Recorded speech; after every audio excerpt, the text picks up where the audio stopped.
किसी राजा ने एक बहुत सुंदर महल बनवाया।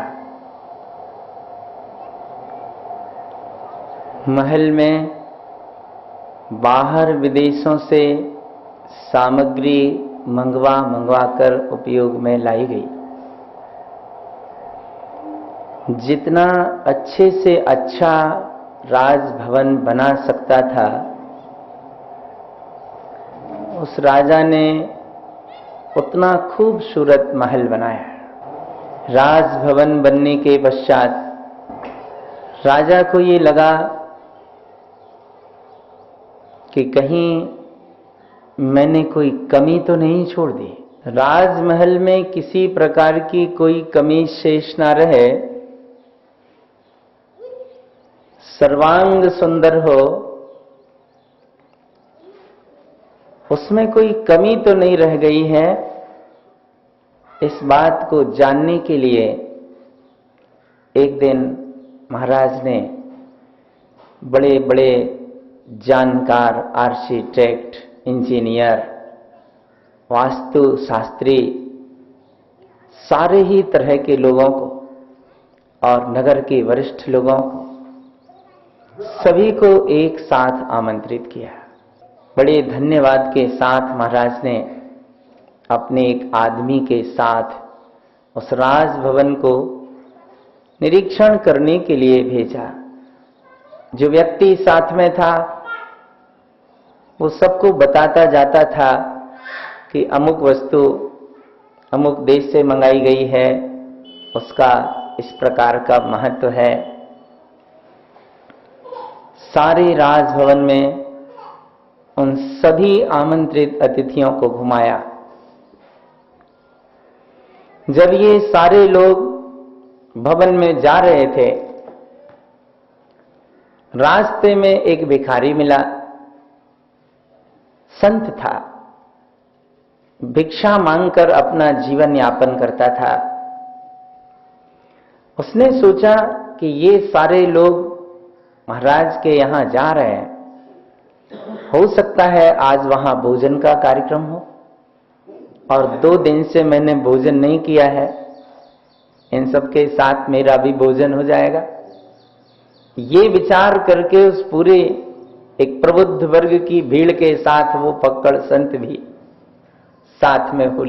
महाराज ने सबको बड़ा सम्मान दिया, सबके लिए राजभवन को देखने की व्यवस्था की। जब सभी लोग राजभवन का निरीक्षण करके लौटे, एक बड़े सभा कक्ष में सभी को बैठाया, आसन दिया। महाराज अपने सिंहासन पर विराजमान हुए और उन्होंने बड़े आत्मीय भाव से, एक जिज्ञासा के भाव से सभी लोगों से पूछा कि मैंने जो राजभवन बनाया है, इसमें किसी प्रकार की कोई कमी तो नहीं रह गई है।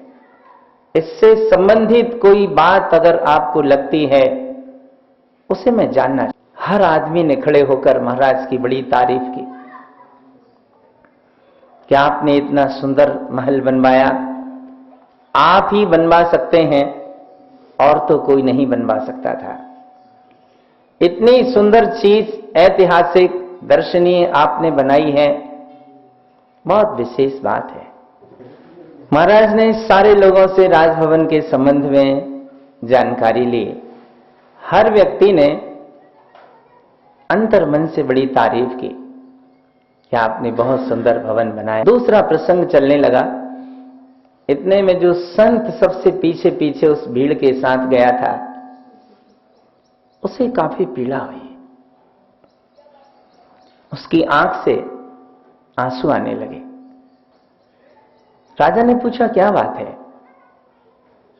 सारे लोग इतने प्रसन्न हैं, सभी के मन में खुशी है, हर आदमी राजभवन की तारीफ कर रहा है, और आपके मन में पीड़ा है। क्या कारण है पीड़ा का? आप भी बोलिए।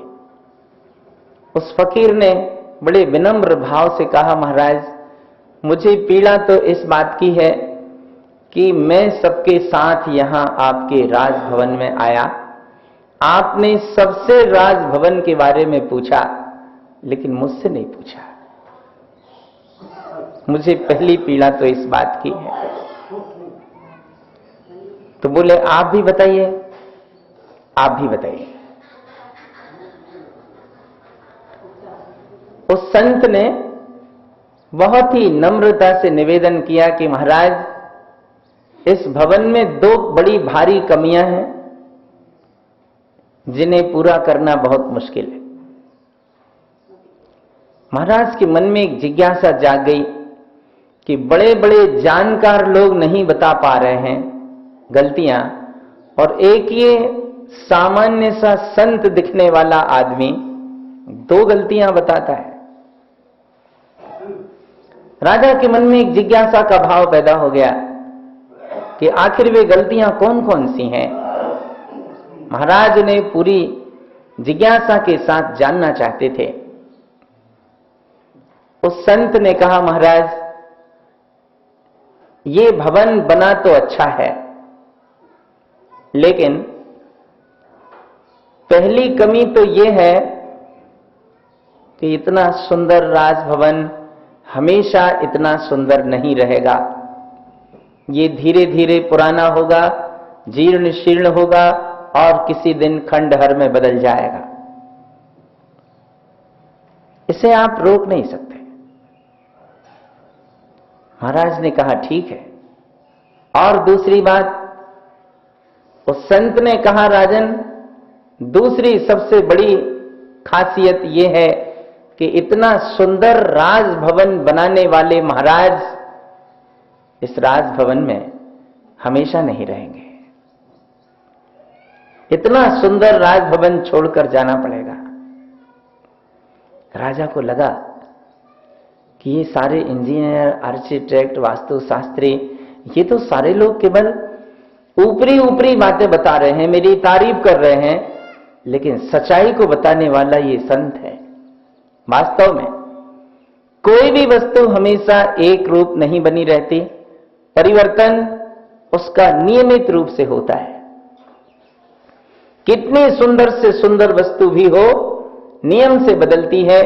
परिवर्तन होना प्रकृति का नियम है और इस परिवर्तन को कोई रोक नहीं सकता। प्रति समय वस्तु जीर्ण शीर्ण होने की ओर जा रही है। हमने भी जब से जन्म लिया है, प्रति समय एक एक समय हम मृत्यु के निकट होते चले जा रहे हैं। कोई भी नई चीज आपने बनाई है, आज नई लग रही है, एक एक समय कर करके वो उसी समय से पुरानी होना शुरू हो जाती है। महाराज को लगा कि जीवन की सच्चाई है कि एक तो इस राजभवन को इतना सुंदर बनाए रखा जाना संभव नहीं है, और दूसरा मेरा इसमें परमानेंट रहना भी संभव नहीं है। महाराज के मन में वैराग्य पैदा हो गया, संयम की भावना पैदा हो गई और परमात्मा के स्मरण में, ध्यान में, भजन में, साधना के मार्ग में आगे बढ़ गए। संयोग जो भी मिले हैं, ये सारे संयोग एक दिन नियम से छूटेंगे, पर इनके छूटने के पहले हम अपना काम बना लें। इन संयोगों की चिंता करने से काम नहीं चलेगा। संयोगों की वास्तविकता का विचार करके जीवन में कल्याण का मार्ग बनाना है, जिसके लिए मनुष्य भाव प्राप्त हुआ है। और आचार्य तारण तरण देव से एक प्रश्न पूछा गया था कि महाराज, ये जीव जानता है, सब समझता है। आज आम आदमी जानता है कि मैं अकेला आया हूं और अकेला ही मुझे जाना है। ये जो भी संयोग प्राप्त हुए हैं, ये सारे संयोग किसी भी समय छूट जाएंगे। जानता है ये आदमी। उस जिज्ञासु ने गुरुदेव से पूछा, महाराज, क्या कारण है कि इतना सब जानने समझने के बाद भी इस जीव को अपने स्वरूप की प्राप्ति नहीं होती, धर्म की उपलब्धि नहीं होती? आचार्य तारण तरण देव ने उस जिज्ञासु की जिज्ञासा के समाधान में ये मंत्र दिया था, अनृतम विनाशी चिंते असत्यम उत्साहम कृतम अन्यानि मिथ्या सद्भावम शुद्ध बुद्धम न चिंते। आचार्य तारण तरण देव ने उस जिज्ञासु की जिज्ञासा के समाधान में ये मंत्र दिया था, अनृतम विनाशी चिंते असत्यम उत्साहम कृतम अन्यानि मिथ्या सद्भावम शुद्ध बुद्धम न चिंते।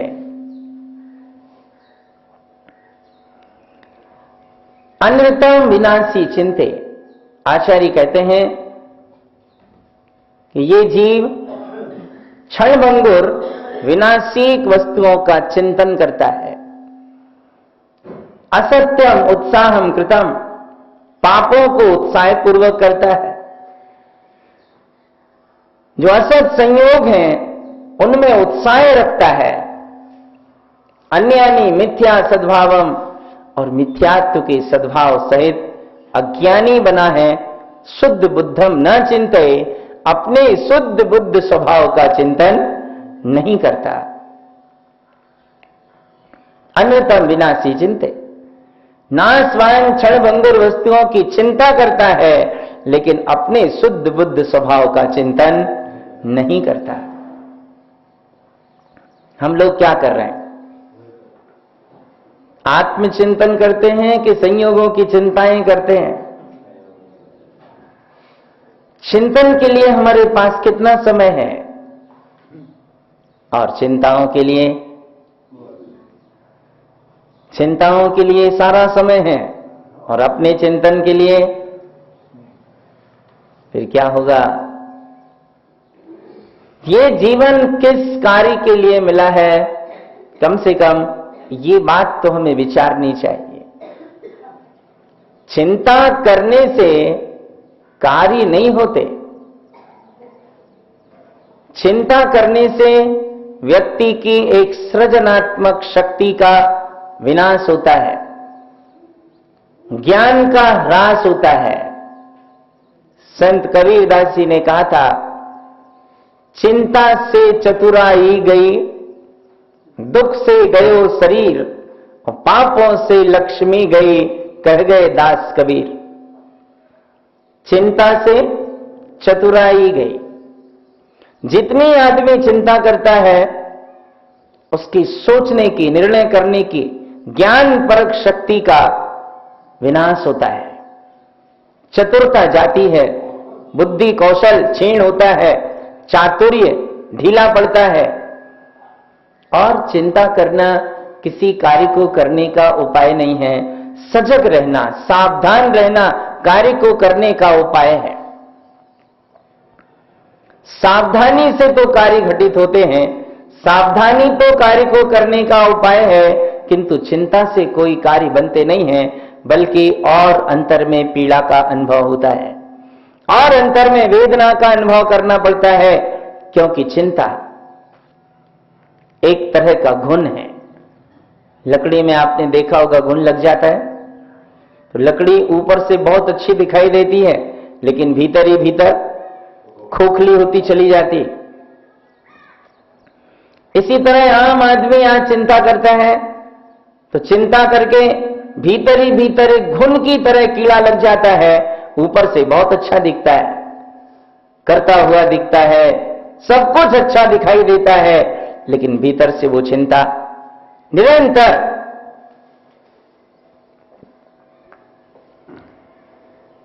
जैसे लकड़ी में घुन लगता है, इसी तरह से चिंता एक घुन की तरह आदमी को भीतर ही भीतर से तोड़ती।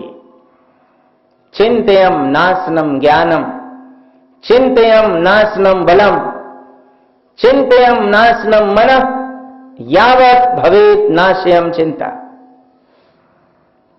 चिंता से ज्ञान, बल, विचारने की शक्ति, ये सारी ही चीजें क्षीण होती हैं। इसलिए ज्यादा अच्छा हो कि चिंता हमारी इन सारी चीजों को नष्ट करे, इसके पहले हम चिंता को ही नष्ट कर दें।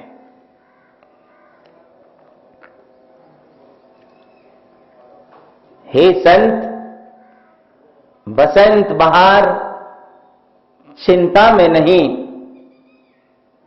चिंतन में होती है। हे संत, बसंत बहार चिंता में नहीं, चिंतन में होती है। चिंता मनुष्य के लिए कफन है और चिंतन महकता हुआ चमन है। तो क्या करना है? चिंता को ओढ़ना है कि चिंतन के चमन में बैठना है?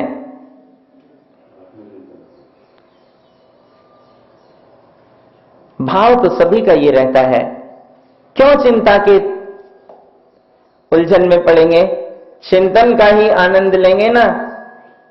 लेकिन आश्चर्य की बात यह है कि चिंता को छोड़ना नहीं चाहते और चिंतन का आनंद भी लेना चाहते हैं। चिंता छूटे भी नहीं और चिंतन का आनंद भी प्राप्त हो जाए, तो ये दो कार्य एक साथ संभव नहीं है। क्योंकि जहां चिंतन है वहां चिंता नहीं है और जहां चिंता है वहां चिंतन नहीं है। आम संयोगों में आदमी की क्या स्थिति बनती है? एक बार किसी जुलाहे ने, जो रुई धुनने का काम करता था, कहीं बड़े रेलवे स्टेशन पर गया होगा। एक दो दिन पहले ही कोई ट्रेन की ट्रेन कपास इकट्ठी रखी गई थी, वहां ढेर के ढेर लगे थे कपास के। उस आदमी ने देखा इतनी सारी रुई, इतनी सारी रुई। उसके मन में एक प्रश्न खड़ा हो गया, कौन धुनेगा, कौन बुनेगा? रुई के ढेरों के पास से निकलता जाता और मन में सोचता जाता, कौन धुनेगा, कौन बुनेगा, कौन धुनेगा, कौन बुनेगा। ये सोचते सोचते मन से विक्षिप्त हो गया। जैसे किसी आदमी को सदमा सा बैठ जाता है ना, ऐसे उसके मन में एक सदमा सा बैठ गया और विक्षिप्त जैसा हो गया। एक ही बात कहता, कौन धुनेगा, कौन बुनेगा, कौन धुनेगा, कौन बुनेगा। घर आया अर्ध विक्षिप्त की तरह। पत्नी ने पूछा, क्या हुआ? बहुत थके थके से लग रहे हैं, पानी पीना है, क्या तकलीफ हो रही है? उस आदमी ने छूटते से कहा, कौन धुनेगा, कौन बुनेगा। मन में एक वहम बैठ गया, कौन धुनेगा, कौन बुनेगा। घर के काम काज डिस्टर्ब होने लगे। लोग आकर पूछते, क्या तकलीफ है? वो कहता, कौन धुनेगा, कौन बुनेगा।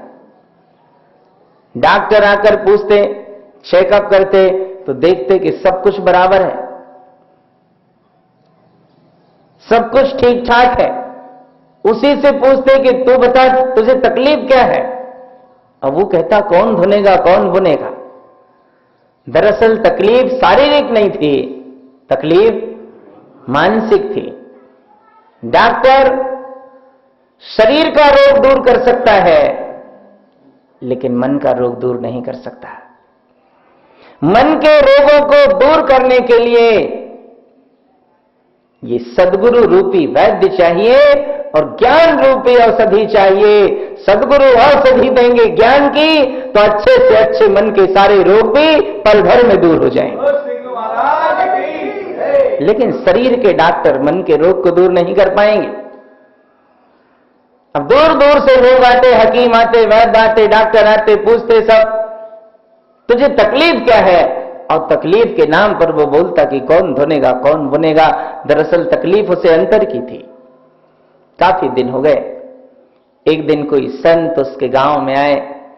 घर के लोग आशीर्वाद लेने के लिए पहुंचे, क्योंकि आस्था, विश्वास, श्रद्धा, भक्ति ये हमारी सांस्कृतिक परंपराएं हैं, ये हमारी संस्कृति में छिपी चीजें हैं। और आदमी के मन में कहीं ना कहीं एक विश्वास रहता है, संत के प्रति, धर्म के प्रति, गुरु के प्रति, परमात्मा के प्रति। और परिवार के लोग उस संत के पास पहुंचे, महाराज बहुत परेशानी हो रही है, ये बार बार एक ही बात कहता है, कौन धुनेगा कौन बनेगा, न सुनता है न कुछ और बोलता है। संत ने पूछा, क्या बात है, तकलीफ क्या है तुझे? उस आदमी ने कहा, कौन धुनेगा कौन बुनेगा। लोगों ने बताया कि एक दिन ऐसी ऐसी घटना घटी है, रेलवे स्टेशन से लौट कर आया, बड़े बड़े कपास के ढेर लगे थे, तब से इसके मन में प्रश्न खड़ा हो गया कि कौन धुनेगा कौन बुनेगा, और मन में चिंता हो गई। उस फकीर ने कहा, ठीक है। उस आदमी को पास बुलाया, उसके कान से अपना मुंह सटाया और उस फकीर ने जोर से चिल्लाकर कहा, वो सारी रुई जल गई, राख हो गई, खाक हो गई। बहुत जोर से कान में चिल्लाकर बोला।